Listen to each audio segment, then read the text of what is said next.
කට්ටියට good morning. ඉතින් මම අද ඔයාලත් එක්ක කතා කරන්න යන්නේ ලොග් එකක් නෙමෙයි.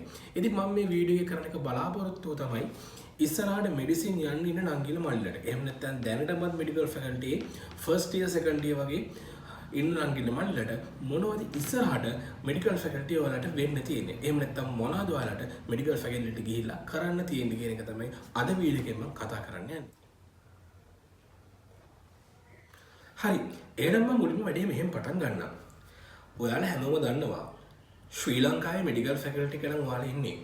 ඔයාලට දැනට පටන් ගත්ත දවසේ ඉඳන් ඔයාගේ වෛද්‍ය ශිෂ්‍ය ජීවිතේ අවුරුදු 5ක් ගත කරන්න වෙනවා. ෆයිනල් MBBS එක ලියලා සීමා වාසික ડોක්ටර් කෙනෙක් වෙන්න යනවා නම්. ඉතින් මේ අවුරුදු 5ේම ඔයා මොනවද කරන්න ඕනේ? අපි ඒක ගැන දැන් කතා කරලා බලමු. ඉස්සෙල්ලාම මම කියන්නම් මෙහෙම. අවුරුදු 5ක් තියෙනවනේ. ඔය අවුරුදු 5න් පළවෙනි අවුරුදු දෙක ඔයගොල්ලන්ට ඉගෙන ගන්න තියෙන්නේ ප්‍රී ක්ලිනිකල් ස්ටඩීස්. මම මොනවද මේ ප්‍රී ක්ලිනිකල් ස්ටඩීස් කියලා තව ටිකකින් කියලා දෙන්නම්. තුන්වෙනි අවුරුද්දේ හතරවෙනි අවුරුද්දේ ඒ කියන්නේ වගේ third එක සහ fourth එක කියන එකේ ඔයා ඉගෙන ගන්න ඕනේ පැරා ක්ලිනිකල් ස්ටඩීස් කියන ඒවා. ඊට පස්සේ අවුරුදු 4ක්ම ඉගෙන ගත්ත ඔයා ඊළඟට යන්නේ ඔයාගේ ජීවිතේ වෛද්‍ය ශිෂ්‍යයෙක් වශයෙන් ගත කරන අන්තිම අවුරුද්ද මහාචාර්ය එකකයක. එහෙම නැත්නම් හොස්පිටල් එකක තවත් විදිහකට කියනකොට ටීචින් හොස්පිටල් එකක තනිකර ක්ලිනිකල් නොලෙජ් එක ගැන ඉගෙන ගන්න තමයි ඔයා ඒ අන්තිම අවුරුද්දෙම වැය කරන්නේ. ඉතින් ඔය විදිහට තමයි ඔයාගේ අවුරුදු 5 මෙඩිකල් ෆැකල්ටි එකට ආපු දවසේ ඉඳන් ඔයා ડોක්ටර් කෙනෙක් වෙනකන් ඒ කියන්නේ ඉන්ටර්න් ડોක්ටර් කෙනෙක් වෙනකන් ඔයා ගත කරන්නේ. හරි, එහෙනම් ඉතින් දැන් යන්නේ ෆස්ට් එකේ සහ සෙකන්ඩ් එකේ ඔයා මොනවද කරන්න ඕනේ කියලා මම කතා කරන්න. ඉතින් මෙහෙමයි. ෆස්ට් එකේ සහ සෙකන්ඩ් එකේ ඔයාලට ප්‍රධාන වශයෙන් ඉගෙන ගන්න තියෙන සබ්ජෙක්ට් තුනයි තියෙන්නේ. ඒක තමයි ඇනටොමි, ෆිසියොලොජි සහ බයෝකෙමිස්ට්‍රි කියලා කියන්නේ. ඉතින් මොකද්ද මේ ඇනටොමි කියලා කියන්නේ? මේ ඇනටොමි කියන සබ්ජෙක්ට් එකේදී ඉස්සෙල්ලාම ඔයාලට කරන්න තියෙන්නේ අපේ ඔළුවේ head to toe, ඒ කියන්නේ ඔළුවෙන් පටන් අරන් අපේ කකුල නියපොත්ත දක්වා මේ තියෙන ඇඟේ තියෙන සියලුම අස්තීන් මොනවද? ඊට පස්සේ ඒ අස්තීන් වලට ඇටච් වෙලා තියෙන මසල්ස්, මාංශ පේශීන් මොනවද? ඒ මාංශ පේශීන් වලට රුධිර සපයන්නේ කවුද? ස්නායු සපයන්නේ කවුද? ඊට අමතරව ඒ වගේ තියෙන රුධිරය ඩ්‍රේන් වෙන්නේ කොහෙටද? මම මෙඩිකල් ටර්ම්ස් වලින්ම කියනවා නම් ඔයාලගේ ස්කෙලටන් එකේ තියෙන බෝන්ස් මොනවද? ඒ බෝන්ස් වල ලෙන්ග්ත් එක, ඒ වගේ ඇටැච්මන්ට්, ඊට අමතරව ඒවට ඇටච් වෙලා තියෙන මසල් වල ඉන්සර්ෂන් සහ ඔරිජින්, ඊට අමතරව හැම මසල් එකකටම බ්ලඩ් සප්ලයි එක, නර්ව් සප්ලයි එක සහ වීනස් ඩ්‍රේනේජ් එක කියන දේවල් ඔයාලට ඉගෙන ගන්න තියෙනවා. ඉතින් ඕක කරාම ඔයාලට මිනිසෙකුගේ ඇඟ ගැන හොඳ දැනුමක් ලැබෙනවා. හරිනේ. ඊට පස්සේ ඔයාලට පුළුවන් අවුරුදු දෙකක් ඔක ඉගෙනගෙන ඊට පස්සේ ඔය ඇඟේ සාමාන්‍ය විදියේ වෙනස්කම් මොකක්ද අපි ලෙඩක් කියලා කියන්නේ. ඒ කියන්නේ ෆිසියොලොජිකලි හරි, කෙමිකලි හරි, ඇනටොමිකලි හරි ඇඟේ වෙන චේන්ජ් එකකට අපිට සරලවම ලෙඩක් කියලා කියන්න පුළුවන්. එතකොට ඔන්න ඕවා ගැන ඔයාලට අර ෆයිනල් එකේ ඉගෙන ගන්න ඕන දැනුම මේ ෆස්ට් එකේ බේසික්ස් ටික තමයි ඔයාලට හම්බෙන්නේ. ඉතින් ඔයා ඇනටොමි කියන සබ්ජෙක්ට් එකේ ඉගෙන ගන්න ඕනේ මොනවද? Artery supply, blood supply, nerve supply, skeletal එක සහ මාංශ පේශීන් ගැන. ඊට අමතරව ඔයා ඇනටොමි කියන සබ්ජෙක්ට් එකෙන් තව තියෙනවා පාර්ට් එකක් එම්බ්‍රයෝලොජි. ඊට අමතරව හිස්ටොලොජි කියලා. ඉතින් මේ එම්බ්‍රයෝලොජි එකේ ඉගෙන ගන්න ඕන දේවල් තමයි මොනවද? කොහොමද මේ ඕගන්නක් හැදෙන්නේ කියලා. උදාහරණයක් වශයෙන් කිව්වම අපි බලමු හાર્ට් එක නැත්නම් හෘදය කොහොමද හැදෙන්නේ කියලා. ඉතින් මේ හෘදය හරි හાર્ට් එක හරි අපි හැදෙන හැටි අපි අම්මගේ බඩේ ඉන්න කාලේ දම්ම චුට්ට තමයි අපේ ඔය කාඩියෝවැස්කියුලර් සිස්ටම් එක තවත් ඉදිරියට කියවොත් අපි හෘදය කියන එක එන්න වර්ධනය වෙමින් යන්නේ. ඕක වර්ධනය වෙද්දී එක එක ස්ටේජස් මේ පහු කරගෙන යනවා. එහෙම පහු කරගෙන ගිහිල්ලා තමයි දැන් අපේ ඉන්න normal adult heart එකේ size එක සහ ඒකේ structure එක අපිට හම්බෙලා තියෙන්නේ. ඉතින් ඕක කොහොමද වෙනස් වෙන්නේ? මොකකින් මොකක් බඩ පරිවර්තනය වෙලාද මෙහෙම හැදෙන්නේ කියන එක තමයි ඔයා ප්‍රධාන වශයෙන්ම embryology ඉගෙන ගන්න. ඉතින් ඒක heart එක විතරක් නෙමෙයි. අපේ ඇඟේ තියෙන ගොඩාක්ම system මේ කොහොමද cardiovascular system එක හැදෙන්නේ, respiratory system එක, lungs හැදෙන්නේ කොහොමද? ඔය වගේ ගොඩක් වාගේ embryological part එක ඉගෙන ගන්න වෙනවා. anatomy වල embryological කියන sub part එකේදී. හරි. ඉතින් ඊළඟට ඇනටොමි කියන සබ්ජෙක්ට් එකේදී ඔයාලට ඉගෙන ගන්න සබ් පාර්ට් එකක් තමයි හිස්ටොලොජි කියලා කියන්නේ. ඉතින් මේ හිස්ටොලොජි කියලා කියන්නේ අපිට සරලවම කියනවා නම් මේ පටක ගැන ඉගෙන ගන්න එක. ඉතින් ඒකේදී ඔයාලට කරන්න තියෙන්නේ අපේ ඇඟේ තියෙන චූටි පටක අරන් මයික්‍රොස්කෝප් එකක් වගේ බලන්න තමයි බලලා හඳුන ගන්න එක තමයි සාමාන්‍ය ෆස්ට් ඉයර් එකේදී නම් කරන්න තියෙන්නේ.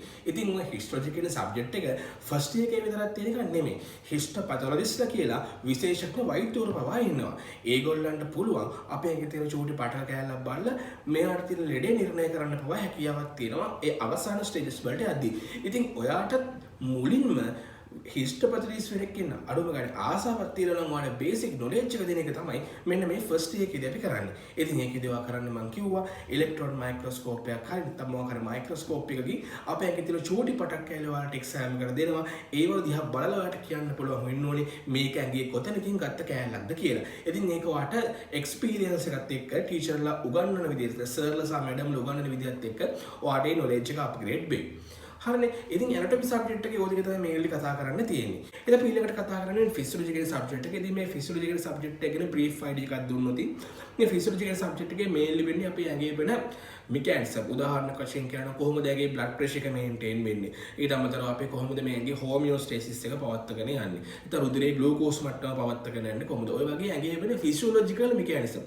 භෞතික යාන්ත්‍රණ වගේ තමයි අපි ඒක ඉගෙන ගන්න. ඉතින් මේක හරියම වටිනවා මේ අපේ ක්ලිනිකල් සබ්ජෙක්ට්ස් වලටත් ගියාම ඒ කියන්නේ ඔයා කවදාද දවසක ඉන්ටර්න් ડોක්ටර් කෙනෙක් වුණායින් පස්සේ ඔයාට පේෂන්ට් කෙනෙක් එද්දී නැත්නම් ෆයිනල් එකට ගියායින් පස්සේ ඔයාට එක එක ලෙඩවල පැතොලොජි කියන්නේ මේ ලෙඩක් කොහොමද ඇති වෙන්නේ කියන එක ගැන ඉගෙන ගන්න ගොඩක් මේ ෆිසියොලොජිකල් සබ්ජෙක්ට් එකේ ෆිසියොලොජිකල් සබ්ජෙක්ට් එකෙන් ගොඩක් දේවල් දැනගෙන ඉන්න ඕනේ. ඉතින් මේ ෆයිනල් එක ගිහිල්ලා ඔයාට මේ ලෙඩක හැදෙන්නේ කොහොමද ලෙඩක් හැදෙන්නේ කොහොමද කියන එක නැත්නම් අපි ඒකට කියනවා ලෙඩක පැතොෆිසියොලොජි කොහොමද කියන එක ඉගෙන ගන්න ඔයාලට මේ ෆිසියොලොජි කියන සබ්ජෙක්ට් එකෙන් ලොකු බේස් එකක් හම්බ වෙනවා.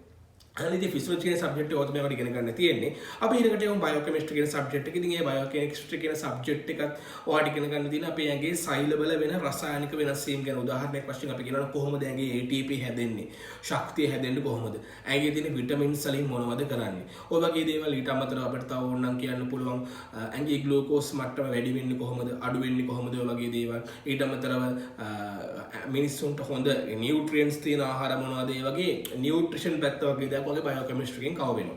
හැබැයි ඇත්තම කියනවා නම් බයෝකෙමිස්ට්‍රි කියන සබ්ජෙක්ට් එක අර ඇනටොමි සහ ෆිසියොලොජි කියන සබ්ජෙක්ට් දෙක තරම්ම ඔයාලට ෆයිනල් ඉයර් එක සහ එතනින් එහාට ડોක්ටර් කෙනෙක් වෙන්න උපකාරී වෙන්නේ නැහැ ලොකුවට. හැබැයි අනිවාර්යෙන් බයෝකෙමිස්ට්‍රි ඉගෙන ගන්න ඕනේ හොඳ සබ්ජෙක්ට් එකක්. මම කියන්නේ ඇනටොමි සහ ෆිසියොලොජි කියන සබ්ජෙක්ට් දෙකත් එක්ක සංසන්දනය කරද්දී බයෝකෙමිස්ට්‍රි කියන සබ්ජෙක්ට් එකේ යෙදීම ගොඩක් දුරට අඩුයි පේෂන්ට්ස් ලගේ පේෂන්ට් කෙනෙක්ගේ ලෙඩක් අපි ඩයග්නෝස් කරද්දී. ඒ නිසා මේ විෂයන් තුනම හොඳට දැනගන්න ඕනේ. ඒකෙනොත් ඇනටොමි සහ ෆිසියොලොජි ඔයාලට ડોක්ටර් කෙනෙක් වෙන්න ගොඩාක්ම වැදගත් වෙනවා. හරි. එහෙනම් ඉතින් දැන් මෙඩිකල් ෆැකල්ටියට ආපු ඔයා ෆස්ට් ඉයර් එකේ සහ සෙකන්ඩ් ඉයර් එකේ ඔය ඇනටොමි ෆිසියොලොජි සහ බයෝකෙමිස්ට්‍රි කියන සබ්ජෙක්ට් තුනම දැන් ඉගෙනගෙන ඉන්නේ. ඊට පස්සේ ඔයාලට මොකද වෙන්නේ? මෙහෙමයි. ඊට පස්සේ ඔයාලට වෙන දේ කැම්පස් එකෙන් අනු වෙනස් වෙනවා. සාමාන්‍යයෙන් අපේ කැම්පස් එකේ ඒ කියන්නේ මම නම් ගියේ රචනට වෛද්‍ය පීඨයට වෛද්‍ය පීඨයේ නමුතර රාගම වගේ වෛද්‍ය පීඨවල සහ ලංකාවේ ගොඩක් වෛද්‍ය පීඨවල සෙකන්ඩ් MBBS කියන එක්සැමිනේෂන් එකක් තියෙනවා. කොහොම හරි අවසානයේට ඔයාලා මේ අවුරුද්ද ගෙවුණාන් පස්සේ මේ සෙකන්ඩ් MBBS කියන එක්සැමිනේෂන් එකට මුහුණ දෙන්න වෙනවා. ඉතින් මේකෙන් යම්කිසි කොටසක් පාස් වෙන්නත් පුළුවන්, යම්කිසි කොටසක් ෆේල් වෙන්නත් පුළුවන්. ඒ කියන්නේ අපි බලමු බැච් එකෙන් යම්කිසි ළමයි ප්‍රමාණයක් ෆේල් වුණා කියලා. එතකොට මේ ෆේල් වෙච්ච ළමයින්ට රිපීට් එක්සෑම් එකකට මුහුණ දෙන්න සිදු වෙනවා. එහෙම රිපීට් එක්සෑම් එකකට මුහුණ දීලා එයා ඒ රිපීට් එක්සෑම් එක පාස් වුණොත් එයාට පුළුවන් එයාගේ බැච් එක අනෙත් කට්ටියත් එක්ක තර්ඩ් ඩී එකට යන්න. හැබැයි කවුරු හරි ළමයෙක්ට මොකක් හරි අවාසනාවකට පාඩම් කරන්න නැතිකම හින්දා හරි මොකක් හරි හේතුවක් හින්දා මෙන්න මේ සෙකන්ඩ් MBBS කියන එක්සෑම් එක පළවෙනි පාරවල් දෙකේ ඒ කියන්නේ ඔයාගේ ප්‍රොපර් එක්සෑම් එක ෆස්ට් අටෙම්ප්ට් එකේ සහ රිපීට් එක්සෑම් එකට පාස් වෙන්න බැරි වුණොත් ඔයාට බැච් එකක් මිස් වෙන්න වෙනවා. ඒ කියන්නේ ඔයාලගේ ජූනියර්ස්ලත් එක්ක යන්න වෙනවා. ඉතින් එහෙම වෙන්නේ ගොඩාක්ම කලාතුරකින් තමයි ගොඩාක්ම ළමයි ඒ කියන්නේ බය වෙන්නේ ගොඩාක්ම ළමයි මේ සෙකන්ඩ් MBBS එක්සෑම් එක ප්‍රොපර් එකෙන් පාස් වෙනවා. ඊට පස්සේ ඉතින් රිපීට් එකෙන් හරි පාස් වෙනවා. හරිනේ. ඉතින් දැන් මේ සෙකන්ඩ් MBBS එක්සෑම් එක කරපුවා ඔයා දැන් තර්ඩ් එකේ තමයි ඉන්නේ. අපි දැන් බලමු තර්ඩ් එකේ සහ ෆෝර්ත් එකේ ඔයා ඉගෙන ගන්න ඕනේ මොනවද කියලා. තර්ඩ් එකේ ෆෝර්ත් එකේ මම කියවන්නේ ඔයාලට තියෙන පැරාක්ලිනිකල් සබ්ජෙක්ට්ස් කියලා. මොනවද මේ පැරාක්ලිනිකල් සබ්ජෙක්ට්ස් කියන්නේ? පැරාක්ලිනිකල් සබ්ජෙක්ට්ස් කියලා කියන්නේ ක්ලිනිකල්ස් එක සමගාමීව යන සබ්ජෙක්ට්ස් වලට. ඒ කියන්නේ මෙහෙමයි. ක්ලිනිකල්ස් කියලා කියන්නේ ඔයා ඉස්පිරිතාලෙට ගිහිල්ලා පේෂන්ට් කෙනෙක් ඉන්නවා. ඒ පේෂන්ට් ගැන කතා කරලා අපි හිස්ටරි එකක් කරන් එක්සැමිනේෂන් කරලා පේෂන්ට් ගේ ලෙඩේ මොනවද කියලා අපි හරියටම අපිට ලෙඩේ මොකද්ද කියලා කියන්න බෑ. අපි එන්නේ මේ ලෙඩ ටික වෙන්න පුළුවන්. අපි ඔක්කොම ඩිෆරෙන්ෂියල් ඩයග්නොස් කියන්නේ මේ ලෙඩ ටික වෙන්න පුළුවන් කියලා දෙන්නේ අපි හිතන්නේ. ඒතකොට ඒ ටික බලාගන්න ඔයාට තව පසුබිමක් හැදෙන්න ඕනේ. ඒ පසුබිම තමයි මේ පැරාක්ලිනිකල් සබ්ජෙක්ට්ස් වලින් කරන්නේ. ඉතින් පැරාක්ලිනිකල් සබ්ජෙක්ට්ස් එකත් ඔයාලට තියෙනවා ඉගෙන ගන්න පැතොලොජි කියන සබ්ජෙක්ට් එක. පැරසිටොලොජි, මයික්‍රෝබයොලොජි, ෆාමකොලොජි, ඊළඟට ෆොරෙන්සික් මෙඩිසින් සහ කමියුනිටි මෙඩිසින් කියලා විෂයන් 6ක් ඔයාලට ඉගෙන ගන්න තියෙනවා. සාමාන්‍යයෙන් ඕකේ පැරසිටොලොජි කියන විෂයයි මයික්‍රෝබයොලොජි කියන විෂයයි ඔයාලට 3rd year එකේ තමයි ඉගෙන ගන්න තියෙන්නේ. ඉතුරු විෂයන් 4 4th එකේ තමයි ඉගෙන ගන්න තියෙන්නේ.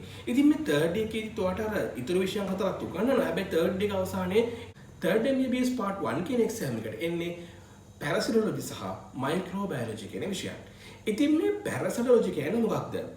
පැරසිටොලොජි කියන සබ්ජෙක්ට් එකේ ඔයාලට ඉගෙන ගන්න තියෙන්නේ පරපෝෂිතයන් ගැන.